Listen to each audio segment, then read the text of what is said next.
नमस्कार। हिंदी साहित्य के भक्तिकाल सीरीज के अंतर्गत हमने सगुण धारा के राम भक्ति शाखा के प्रतिनिधि महाकवि तुलसीदास जी की साहित्यिक व्यक्तिगत विशेषताओं को तो देखा। आज हम देखेंगे सगुण भक्ति के कृष्ण भक्ति धारा के प्रमुख कवि सूरदास जी का जीवन परिचय, साहित्यिक परिचय और इनसे जुड़े कुछ महत्वपूर्ण तथ्य। आइए शुरू करते हैं। आचार्य हजारी प्रसाद द्विवेदी ने सूरदास के संबंध में लिखा है कि सूरदास ही ब्रजभाषा के प्रथम कवि हैं और लीला गान का महान समुद्र सूरसागर ही उसका प्रथम काव्य है। सूरदास का जन्म बैशाख शुक्ल 5 मंगलवार के दिन 20वीं संवत 1535 और ईस्वी में बात करें तो 1478 ईस्वी को हुआ और मृत्यु 20वीं संवत 1620 अर्थात 1563 ईस्वी को पारसोली में हुई थी। पारसोली राजस्थान के पास वृंदावन के पास एक जगह पड़ती है, वहीं पर इनकी मृत्यु हुई थी। सूरदास जी के जन्म स्थान के संबंध में भी विद्वानों में मतभेद हैं, जो इस प्रकार हैं। जिन विद्वानों ने सूरदास जी का जन्म रुनकता गऊ घाट में होना निश्चित किया है, रुनकता गऊ घाट जो आगरा के समीप पड़ता है, उनमें हैं श्याम सुंदर दास, रामचंद्र शुक्ल और हजारी प्रसाद द्विवेदी। इन तीनों विद्वानों के अनुसार ये मानते हैं कि सूरदास जी का जन्म रुनकता गऊ घाट में हुआ था। और जिन विद्वानों ने सीही, जो दिल्ली के पास एक जगह पड़ती है, वहां पर इनका जन्म माना है, उनमें हैं डॉक्टर नगेंद्र, डॉक्टर गणपति चंद्र गुप्त और वार्ता साहित्य के अनुसार भी सीही नामक स्थान पर ही सूरदास का जन्म होना पाया जाता है। आइए अब बात करते हैं सूरदास जी की शिक्षा के बारे में।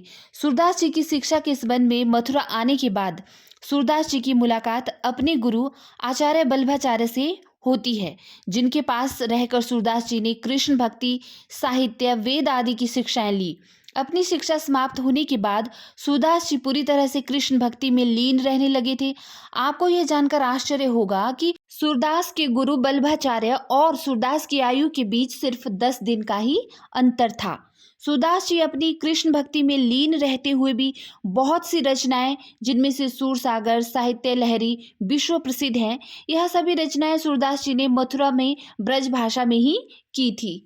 और इस तरह हम देखते हैं कि सूरदास के गुरु बल्लभाचार्य ने ही सूरदास को भागवत लीला वर्णन करने का उपदेश दिया था और कहा था कि सूर हवे के गिज्ञात काहे को है, कुछ भगवत लीला वर्णन करो। सूरदास द्वारा रचित 25 ग्रंथ बताए जाते हैं, जिनमें से कि 3 ही उपलब्ध हैं, जो हैं सूरसागर, सूरसारावली और साहित्य लहरी। आइए अब देखते हैं सूरदास की रचनाओं से संबंधित कुछ महत्वपूर्ण तथ्य। सूरदास की रचनाओं का सर्वप्रथम संपादन कलकत्ता में सन 1841 ईस्वी में राग कल्पद्रुम नाम से हुआ है। ठीक है। और सूरसागर का उपजीव्य जो ग्रंथ है वह भागवत महापुराण का 10वां स्कंद है। सूरसागर में लगभग 4936 पद तथा 12 स्कंद शामिल हैं। सूरदास ने सूरसागर में 3 भ्रमर गीतों की योजना की है। भ्रमर गीत का सर्वप्रथम एक पूर्ण प्रसंग के रूप में वर्णन श्रीमद् भागवत के 10वें स्कंद के 47वें अध्याय के 12 से लेकर 21 तक के श्लोक में मिलता है।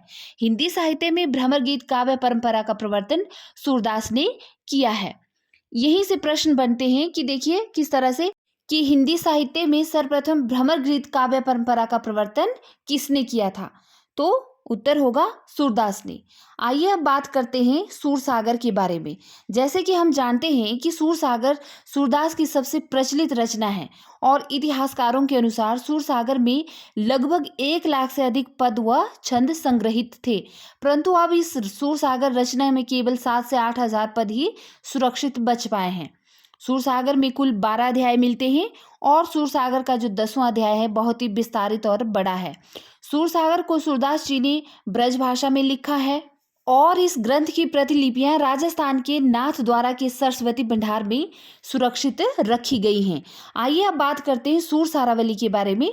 सूरदास जी का यह ग्रंथ मथुरा में खेली जाने वाली विश्व प्रसिद्ध लठमार होली के गीतों का संग्रह रूप है। सूरसारावली ग्रंथ में बृहद होली देखने को मिलती है और आपकी जानकारी के लिए बता दें कि सूरसारावली में कुल 1107 छंद हैं। ऐसा माना जाता है कि सूरदास जी ने सूरसारावली की रचना 67 वर्ष की उम्र में की थी। उसी तरह से इनका तीसरा प्रसिद्ध प्रमुख ग्रंथ है साहित्य लहरी। साहित्य लहरी हिंदी साहित्य के श्रृंगार रस पर आधारित ग्रंथ है। आपको साहित्य लहरी में कुल 118 लघु रचना सहित पद मिल जाएंगे, जिसमें सूरदास जी ने अपने गुरु बल्लभाचार्य और कृष्ण भक्ति का वर्णन किया है। साहित्य लहरी में सूरदास जी द्वारा रचित दोहों में दृष्टिकूट पदों का निरूपण मिलता है। अब देखिए प्रश्न कैसे बनता है कि वह सूरदास जी की कौन सी रचना है जिसमें दृष्टिकूट पदों का निरूपण मिलता है, तो आंसर होगा साहित्य लहरी। या फिर प्रश्न इस तरह से भी बन सकता है कि सूरदास जी की कौन सी रचना श्रृंगार रस पर आधारित है, तो साहित्य लहरी एक ऐसा ग्रंथ है सूरदास जी का जो श्रृंगार रस पर आधारित है। उसी तरह से एक और प्रश्न बन सकता है कि सूरदास जी की वह कौन सी रचना है जिसमें लठ मार होली खेले जाने वाले गीतों का संग्रह है, तो इसका उत्तर होगा सूर सारावली। तो बस यहीं से प्रश्न बनते हैं, बीच से ही प्रश्न बनाए जाते हैं, उठाए जाते हैं। आपको मैं बिल्कुल विस्तारित संक्षिप्त रूप में सब वह बातें आपके समक्ष रख रही हूँ, ताकि आप इसको अच्छे से पढ़ें और इस तरह से प्रश्न उत्तर कहीं से भी आए हम आसानी से उनको फिर सॉल्व कर सकें। सूरदास जी की एक और रचना मिलती है नल दमयंती। तो इसमें महाभारत के नल और दमयंती की कहानी के बारे में बताया गया है। सूरदास जी अपनी इस रचना में श्री कृष्ण और युधिष्ठिर के उस वार्तालाप का वर्णन करते हैं जब युधिष्ठिर अपनी पत्नी समेत राजपाट और सब कुछ जुए में हार चुके होते हैं। ठीक है, आइए अब बात करते हैं सूरदास जी की काव्य रचनाओं की विशेषताओं के बारे में। सूरदास जी ने अपनी रचनाओं में भक्ति रस के साथ श्रृंगार रस का भी उपयोग किया है। इन दोनों में वर्णित छंद और पद अत्यंत ही दुर्लभ हैं। सूरदास जी की रचनाओं में जगह जगह हमें कूट छंद पदों का उपयोग मिलता है। सूरदास जी के द्वारा रचित विनय पद तुलसीदास जी के द्वारा प्रेरित लगते हैं। सूरदास के विनय पद का उदाहरण इस प्रकार से है, जैसे कि हमारे प्रभु ओगुण चित न धरो, समदर्शी है मान तुम्हारो सोई पार करो। सूरदास जी ने अपनी रचनाओं में भावानुकूल शब्द चयन, सार्थक अलंकार, भाषा की सजीवता आदि को बहुत ही अच्छे ढंग से निरूपित किया है। सूरदास जी ने अपनी कविताओं और दोहों में श्री कृष्ण भगवान जी की माता यशोदा के माँ के शीतल गुणों को बहुत ही अच्छी तरह से चित्रित किया है। इस तरह हम देखते हैं कि सूरदास जी ने अधिकतर रचनाओं में श्री कृष्ण की बाल लीलाओं का वर्णन किया है और बाल लीला के पद का उदाहरण जैसे यहाँ पर हम देख सकते हैं कि मैया कभों बढ़ेगी चोटी, कितनी बार मोहित दूध पियत भई, यह अजू है चोटी, है ना। तो इस तरह से श्री कृष्ण अपनी माँ यशोदा से यह सब पूछते हैं। तो बड़े ही मार्मिक शब्दों में यहाँ पर ब्रज भाषा में सूरदास जी ने इसका वर्णन किया है। आगे देखिए कि सूरदास जी ने अपनी काव्य रचनाओं में भाव पक्ष और कला पक्ष को बहुत ही स्वाभाविक और सुंदर ढंग से प्रस्तुत किया है। प्रसिद्ध हिंदी साहित्य के कवि आचार्य हजारी प्रसाद द्विवेदी इसके बारे में कुछ पंक्तियां लिखते हैं कि सूरदास जब अपने प्रिय विषय का वर्णन शुरू करते हैं तो मानो अलंकार शास्त्र हाथ जोड़कर उनके पीछे पीछे दौड़ा करता है। उपमाओं की बाढ़ सी आ जाती है और रूपकों की वर्षा होने लगती है। तो यह कथन अक्सर कई बार परीक्षाओं में पूछा जाता है कि यह कथन किसका है, तो आचार्य हजारी प्रसाद द्विवेदी का है। सूरदास के काव्य में भाव योजना की अगर हम बात करें तो इन्होंने भाव योजना के अंतर्गत श्रृंगार वर्णन, बाल वर्णन, भक्ति भावना और प्रकृति सौंदर्य से संबंधित पद लिखे हैं। भक्ति काल में सूरदास ने श्रृंगार को रस राजस्व की सीमा तक पहुंचा दिया है। वे ऐसे कवियों में से हैं जिनके हृदय को संपूर्ण सत्ता श्रृंगार की गलियों में घूमती दिखलाई देती थी। उनके श्रृंगार वर्णन की भक्ति परक व्याख्या भी की गई है। तो इस तरह से बहुत ही अच्छे ढंग से इन्होंने श्रृंगार वर्णन किया है। संयोग और वियोग, देखिए दो रूप हैं ये श्रृंगार के, तो इन जैसे आकर्षक चित्र सूरदास ने प्रस्तुत किए हैं वैसा अन्य किसी कवि ने नहीं किया है या कोई नहीं कर सकता। श्रृंगार के साथ ही उनका वात्सल्य रस या वर्णन भी उच्च कोटि का है। उनका वात्सल्य वर्णन मनोवैज्ञानिक और मार्मिक है। अपने बाल वर्णन में उन्होंने कृष्ण जन्म से लेकर उनके किशोर होने तक की विभिन्न स्थितियों का वर्णन किया है। कृष्ण की बाल लीलाएं और बाल क्रीड़ाएं सूरदास के काव्य का एक महत्वपूर्ण अंश है। सूरदास पुष्टि मार्ग के भक्त थे, उनकी भक्ति सखा भाव की है। सूरदास का काव्य ब्रज प्रदेश की सुंदर प्रकृति के आकर्षक चित्रों से युक्त है। प्रकृति के आलंबन, उद्दीपन, रूपों की सुंदर झांकी सूरदास के काव्य में हमें देखने को मिलती है। इस प्रकार भाव योजना की दृष्टि से सूरदास का काव्य पर्याप्त आकर्षक, प्रभावशाली और उच्च कोटि का था, ऐसा हम बिल्कुल निश्चिंत भाव से कह सकते हैं। सूरदास के काव्य में जो भाषा रही वह रही ब्रज भाषा। सूरदास के काव्य की भाषा ब्रज प्रदेश में बोली जाने वाली बोली है जिसे ब्रज भाषा कहते हैं। ब्रज प्रदेश के शब्दों के साथ उन्होंने अनेक प्रादेशिक संस्कृत के शब्दों का भी चयन किया है। यूं भी ब्रज भाषा का सीधा संबंध संस्कृत से रहा है। फिर भी सूरदास ने तो पाली, अपभ्रंश, गुजराती, राजस्थानी, पंजाबी और फारसी तुर्की को भी अपने साहित्य में स्थान दिया है। वैसे भी सूरदास अपने शब्द विधान में एक विस्तृत दायरे को समेटे हुए हैं, किंतु सुविधा की दृष्टि से उनके शब्द भंडार को 6 भागों में विभाजित किया जा सकता है। संस्कृत शब्दावली, अर्ध तत्सम शब्दावली, तद्भव शब्दावली, गुजराती, पंजाबी शब्दावली, हिंदी बोलियों के शब्द और विदेशी शब्दावली, अर्थात ये सभी बोलियों के शब्द जो है उनकी भाषा में मिश्रित रहे हैं। आइए अब बात करते हैं सूरदास की काव्य शैली के बारे में। भाषा की भांति सूरदास की शैली भी अद्वितीय एवं अनुपम है। उन्होंने अपने काव्य में विविध शैलियों को अपनाया है। शैली कवि या लेखक की अनुभूति को अभिव्यक्त करने का एक ढंग होता है, एक तरीका होता है। कृष्ण के बाल स्वरूप और बाल चरित्र का वर्णन करते हुए सूरदास की वचन चातुरी तो देखिए, ऐसा लगता है मानो वे बाल मनोविज्ञान के अध्येता हों। मतलब जिस बारीकी के साथ उन्होंने कृष्ण के बाल रूप का वर्णन किया है ना, जिस ढंग से किया है, वो अपने आप में काबिले तारीफ है। वात्सल्य के तो वे सम्राट हैं, इसीलिए कहलाए जाते हैं कि जैसा मातृ हृदय पारखी कवि कोई दूसरा नहीं हुआ है। उन्होंने जितने भी रसों का वर्णन किया है सब भिन्न शैलियों में है। सुविधा की दृष्टि से उनकी शैलियों को निम्नलिखित शीर्षकों में विभाजित किया जा सकता है, जैसे कि गीत शैली, चित्रात्मक शैली, भावात्मक शैली, व्यंग्य शैली, उपलम शैली और दृष्टिकूट शैली। तो इसलिए सूरदास जो है वात्सल्य के सम्राट कहे जाते हैं। अलंकार प्रयोजन की बात करें तो सूरदास ने सूक्ष्म कथा वस्तु को कल्पना और अलंकारों के सहारे ही विस्तार की चरम शिखर पर पहुंचाया है। उनकी अलंकार योजना ने काव्य में केवल सजावट का ही काम नहीं किया है, अपितु भाव, गुण, रूप और क्रिया का उत्कर्ष भी बढ़ाया है। सूरदास शब्दालंकार और अर्थालंकार दोनों का प्रयोग बड़े कलात्मक ढंग से किया करते थे। सूरदास जी ने अपनी काव्य रचनाओं में जिन अलंकारों का प्रयोग किया उनमें है उपमा, उत्प्रेक्षा, अतिशयोक्ति, रूपक, यों कहीं कहीं विभावना और अन्योक्ति, रूपक, यों कहीं कहीं विभावना और अन्योक्ति भी मिलते हैं।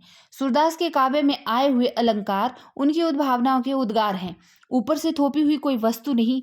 जहां भी महाकवि सूरदास को उपमानों की आवश्यकता हुई है वहां उन्होंने अच्छे बुरे की परख नहीं की है, अपितु ग्रामीण और साधारण बोलचाल के उपमान भी उनकी कविता के सांचे में ढलकर निखर उठे हैं।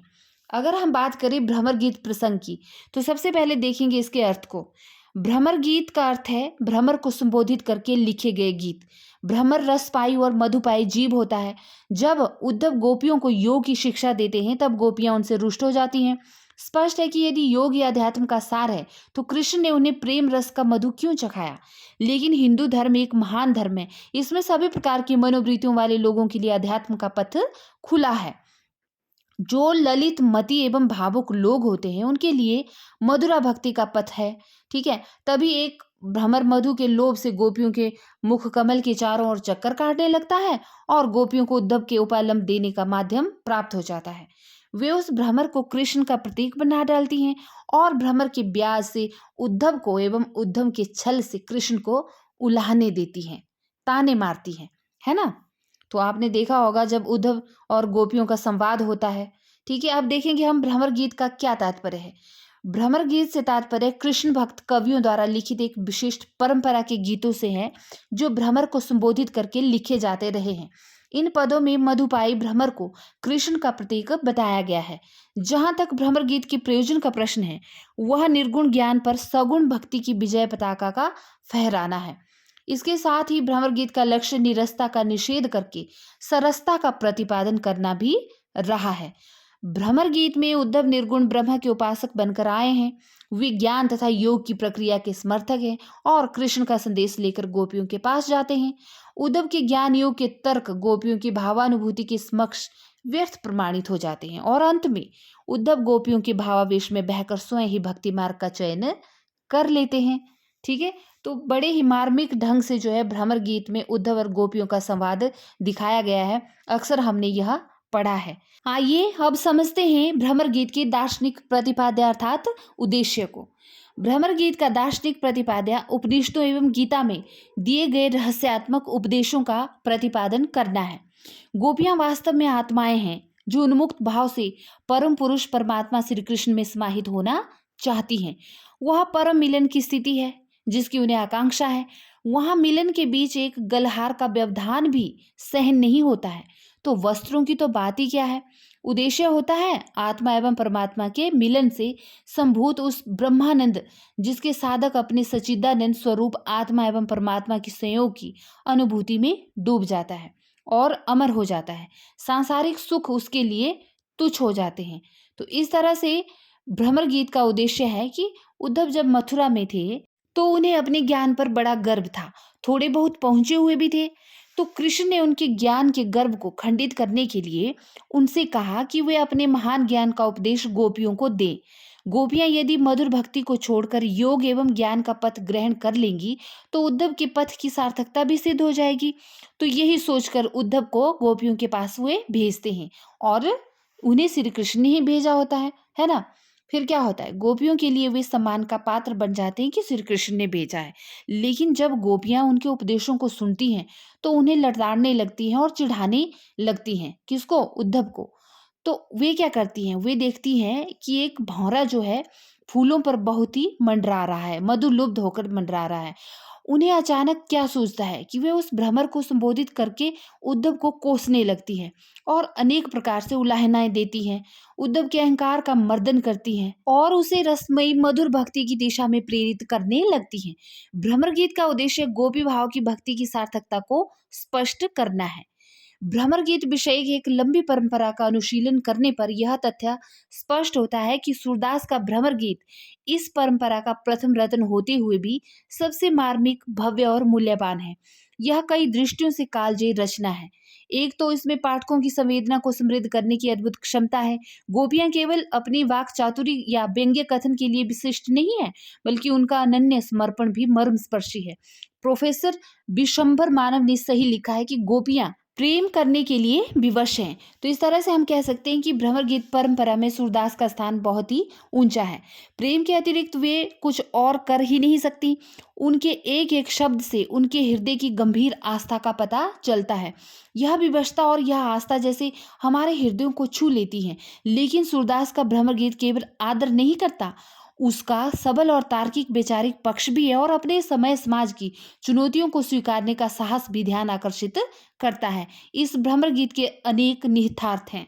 आइए अब देखते हैं कि भ्रमर गीत में विरह की स्थिति क्या रही है। सूरदास का भ्रमर गीत हिंदी साहित्य में अनूठा काव्य है। भ्रमर गीत का आधार श्रीमद् भागवत का उद्धव गोपी संवाद है। इसका उद्देश्य गोपियों को ज्ञानोपदेश कराना न होकर उल्टे उद्धव को प्रेम भक्ति का पाठ पढ़ाना है। डॉक्टर शिव कुमार शर्मा ने अक्षरशः सत्य कहा है कि सूरदास सागर का सबसे मर्मस्पर्शी और वैदग्ध्यपूर्ण अंश भ्रमर गीत है, जहां कविता और शास्त्र एकाकार हो गए हैं। उदाहरण प्रस्तुत है, देखिए। पिया बिन सांपिन कारी रात, कबहू जामिनी होत जुन्हैया, डसी उल्टी है जाती। गोपियों की विरह वेदना प्रकृति के उद्दीपन रूप से और भी अधिक बढ़ती जाती है। वर्षा ऋतु के बादल उनको कामदेव के मस्त हाथी से प्रतीत होते हैं, जो बंधन तोड़कर चिंघाड़ते हुए आ रहे हैं। जैसे कि प्रस्तुत पद देखिए। देखिए तो चहु दिसी ते घन घोरे, मानो मद मदन के हथियन, बल करी बंधन तोड़े। गोपियों का असाधारण विरह उनको प्रियतम कृष्ण का संदेश भी नहीं पढ़ने देता। निरखत अंग श्याम सुंदर के बार बार लावती छाती, लोचन जल कागद मसी, मिलके हैं गई श्याम श्याम की पाती। यहाँ तक कि नंद और यशोदा भी कृष्ण के विरह से व्यथित हैं।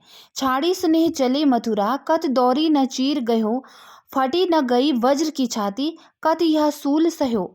यशोदा कृष्ण के विरह में कितनी दीनहीन हो गई हैं, देखिए तो सही। संदेशो देव की सो कहियो, मैं तो धाय तिहारे सूत की, मैया करत ही रहियो। और तो और ग्वाल बाल भी कृष्ण के विरह में व्यथित हैं और गोपियां भी। गोपियों को कृष्ण और उनकी समस्त बातें आज भी याद आती हैं। एही बिरिया बनते ब्रज आवते, दुरही ते वह बीनू, अधर धरी बारंबार बजावती। विरह की व्यापकता देखिए सूरदास के काव्य में। महाकवि सूरदास ने भ्रमर गीत में गोपियों के विरह का बड़ा ही विशद व व्यापक वर्णन किया है। गोपियों के विरह में भावों की गंभीरता है। उनके विरह को जड़ और चेतन सभी अनुरूप करते हैं और उससे प्रभावित भी होते हैं। यमुना उनके विरह ज्वर में काली पड़ गई है। देखित कालिंदी अतिकारी, कहियो पथिक जाय हरिसो, ज्यों भई बिरह जुर जारी। अर्थात यमुना नदी भी कृष्ण के विरह में काली पड़ गई है। आचार्य शुक्ल ने इस क्रम में लिखा है कि सूरदास के विरह में व्यापकता है। विहार स्थल जिस प्रकार घर की चारदीवारी के भीतर तक ही न रहकर यमुना के हरे भरे कछारों, करील के कुंजों और वनस्थलियों तक फैला है, उसी प्रकार उनका विरह वर्णन भी वैरिन भई रतियां और सांपिन भई सेजिया तक ही न रहकर प्रकृति के खुले क्षेत्र में दूर दूर तक पहुंचता है। आइए अब देखते हैं सूरसागर काव्य रूप के संबंध में विद्वानों के विभिन्न मत। डॉक्टर चंद्रवल्ली पांडे ने सूरसागर के लिए कहा है कि यह लीला प्रबंध काव्य है या फिर भाव प्रबंध काव्य है। उसी तरह डॉक्टर हजारी प्रसाद द्विवेदी ने कहा है कि सूरसागर एक गीत काव्यात्मक मनोरागों पर आधारित विशाल महाकाव्य है। ब्रजेश्वर वर्मा ने सूरसागर के विषय में कहा है कि कृष्ण चरित महाकाव्य है। ठीक है, यह कृष्ण चरित का एक महाकाव्य है और सर्वसम्मति से इसे एक गेय मुक्त काव्य की श्रेणी में रखा गया है। किसे? सूरसागर को गेय मुक्तक काव्य की श्रेणी में रखा गया है। सूरसागर को याद रखना है। भ्रमर गीत में केवल 700 पद हैं। प्रोफेसर मेनेजर पांडे ने भ्रमर के 3 रूप बताए हैं, कृष्ण का प्रतीक, उद्धव का प्रतीक और स्वतंत्र रूप में। भ्रमर गीत को उपलम्ब काव्य भी कहा जाता है और आचार्य शुक्ल ने इसे ध्वनि काव्य कहा है। इस तरह से प्रश्न बनता है कि आचार्य शुक्ल ने भ्रमर गीत को क्या कहा है। ठीक है, तो आचार्य शुक्ल ने इसे एक ध्वनि काव्य कहा है और इसे उपलम्ब काव्य भी कहा जाता है। सूरसारावली में 1107 छंद है। इसकी रचना संसार को होली का रूपक मानकर की गई है। साहित्य लहरी जिसकी रचना 1550 ईस्वी में हुई है, अलंकार और नायिका भेदों के उदाहरण प्रस्तुत करने वाले इसमें 118 दृष्टिकूट पद हैं। तो दृष्टिकूट पद किस में मिलते हैं? साहित्य लहरी में। और सूरदास को वात्सल्य का सम्राट माना जाता है। प्रश्न बनता है कि वात्सल्य का सम्राट किसे कहा जाता है? तो सूरदास को कहा जाता है। सूरदास के संबंध में विद्वानों की क्या क्या कथन या उक्तियां रहे हैं, आइए देखते हैं। आचार्य रामचंद्र शुक्ल ने लिखा है, वात्सल्य और श्रृंगार के क्षेत्र का जितना अधिक उद्घाटन सूर ने बंद आंखों से किया, उतना किसी और कवि ने नहीं। इन क्षेत्रों का तो वे कोना कोना झांक आए हैं। एक और कथन देखिए आचार्य शुक्ल का। आचार्य शुक्ल ने लिखा है कि सूर की बड़ी भारी विशेषता है नवीन प्रसंगों की उद्भावना। प्रसंगोद्भावना करने वाली ऐसी प्रतिभा हम तुलसी में नहीं पाते, जैसी कि सूरदास में पाते हैं। आगे शुक्ल जी लिखते हैं कि आचार्यों की छाप लगी हुई 8 बीड़ाएं श्री कृष्ण की प्रेम लीला का कीर्तन करने उठी, जिनमें सबसे ऊंची, सुरीली और मधुर झंकार अंधे कवि सूरदास की वीणा की थी। अर्थात सूरदास को अंधा भी माना जाता रहा है। आचार्य हजारी प्रसाद द्विवेदी ने लिखा है कि सूरदास जब अपने विषय का वर्णन शुरू करते हैं तो मानो अलंकार शास्त्र हाथ जोड़कर उनके पीछे दौड़ा करता है। उपमाओं की बाढ़ आ जाती है, रूपकों की वर्षा होने लगती है, संगीत के प्रवाह में कवि स्वयं बह जाता है। तो बहुत ही सुंदर शब्दों से, सुंदर पंक्तियों के माध्यम से सूरदास की तारीफ की है इन विद्वानों ने, है ना। प्रसिद्ध कवि श्याम सुंदर दास जी ने लिखा है कि सूर वास्तव में जन्मांध नहीं थे, क्योंकि श्रृंगार तथा रंग रूप आदि का जो वर्णन उन्होंने किया है वैसा कोई जन्मांध व्यक्ति तो नहीं कर सकता है। इसीलिए कुछ विद्वान उन्हें जन्म से अंधा मानते थे और कुछ नहीं मानते थे, क्योंकि उन्होंने जिस तरह से अपने काव्य को सजाया है, रंग रूप का, जिस तरह से श्री कृष्ण के रंग रूप का उन्होंने वर्णन किया है, श्रृंगार रस का वर्णन किया है, तो कोई अंधा होगा तो कैसे करेगा भला, है ना। तो यह भी सवाल खड़ा होता था। चलिए आगे देखिए। डॉक्टर हजारी प्रसाद द्विवेदी ने लिखा है कि सूरसागर के कुछ पदों से यह ध्वनि अवश्य निकलती है कि सूरदास अपने को जन्म का अंधा और कर्म का भागा कहते हैं, पर सब समय इसके अक्षरार्थ को ही प्रधान नहीं मानना चाहिए। तो यह भी बहुत बड़ी बात कही है हजारी प्रसाद द्विवेदी ने, जो कि बहुत सटीक भी है ना। यह बात भी बड़ी प्रचलित रही है कि जब सूरदास की मृत्यु हुई तो विठलनाथ जी ने कहा था कि पुष्टि मार्ग को जहाज जात है, जाए कछु लेनो हुए सो लेऊ। और सूरदास का अंतिम पद देखिए इसे सूरदास का अंतिम पद माना जाता है कि खंजन नयन रूप रस माते, अति से चारा चपल अनियारे, पल पिंजरा न समाते। तो इस तरह हम कह सकते हैं कि सूरदास जी जो हैं भक्ति काल के सगुण भक्ति धारा के कृष्ण भक्त कवियों में सबसे परमोत्कृष्ट चरमोत्कर्ष के कवि माने जाते हैं, है ना। और महाकवि सूरदास जी का जीवन परिचय, इनकी साहित्यिक रचनाएं, महत्वपूर्ण रचनाएं मैंने अपने शब्दों में आपको समझाने का प्रयास किया है। इनसे संबंधित कोई भी प्रश्न बनता है, पूछा जाता है, तो वो यहीं से बनेगा। आई होप आपको वीडियो पसंद आई हो। नमस्कार।